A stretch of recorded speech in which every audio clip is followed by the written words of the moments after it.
తిరుమలకు భక్తులు పోటెత్తారు. శ్రీవారి సాలకట్ల బ్రహ్మోత్సవాల్లో భాగంగా ఇవాళ రాత్రి స్వామివారి గరుడ సేవ జరగనుంది. దేవదేవుడి గరుడ సేవను చూసేందుకు లక్షలాదిగా భక్తులు తిరుమలకు తరలివచ్చారు. మాడవీధుల్లోని గ్యాలరీలు ఇప్పటికే నిండిపోయాయి. గ్యాలరీల్లో వేచి ఉన్న భక్తులకు ఉదయం నుంచి నిరంతరాయంగా అన్నప్రసాదాలు పంపిణీ చేస్తున్నారు టీటీడీ అధికారులు.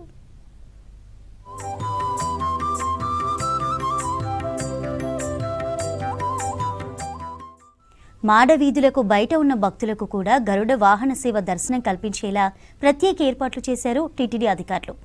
35 భారీ ఎల్ఈడీ స్క్రీన్లు ఏర్పాటు చేశారు. తిరుమలకు వచ్చిన ప్రతి భక్తుడికి గరుడ వాహన సేవ దర్శనం కల్పిస్తామంటున్నారు అధికారులు. మరోవైపు శ్రీవారి దర్శనం కోసం కూడా వేలాది మంది భక్తులు క్యూలైన్లలో వేచున్నారు. సామాన్య భక్తులకు ప్రాధాన్యత ఇచ్చేందుకు అన్ని ప్రత్యేక దర్శనాలు రద్దు చేసింది టీటీడీ. సర్వదర్శనం క్యూ లైన్ నుంచే భక్తులను దర్శనానికి అనుమతిస్తున్నారు.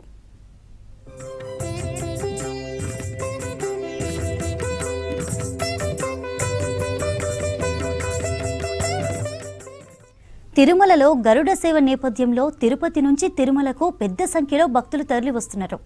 దీంతో తిరుపతి తిరుమల మధ్య నిమిషానికో బస్సును ఏర్పాటు చేసింది ఆర్టీసీ. తిరుపతి తిరుమల మధ్య 425 బస్సు సర్వీసులు నడుస్తున్నాయి. తిరుపతి సిటీలోని పలు ప్రాంతాలలో ట్రాఫిక్ ఆంక్షలు పెట్టారు. తిరుమలకు వెళ్లే భక్తుల కోసం తిరుపతిలో 10 చోట్ల బస్సులు, కార్లు, 2 వీలర్లకు పార్కింగ్ సౌకర్యాన్ని కల్పించారు. ISKCON temple, Nehru municipal high school, Bharatiya Vidya Bhavan ground, Devlok, Cherlopalli, Vakulamata ఆలయాల దగ్గర పార్కింగ్, మ్యాంగో మార్కెట్ ఆవరణలో పార్కింగ్ సౌకర్యాన్ని ఏర్పాటు చేశారు. ఇక అలిపిరి నుంచి తిరుమలకు 5,000 వరకు ప్రైవేటు వాహనాలను అనుమతించే అవకాశం కూడా ఉంది.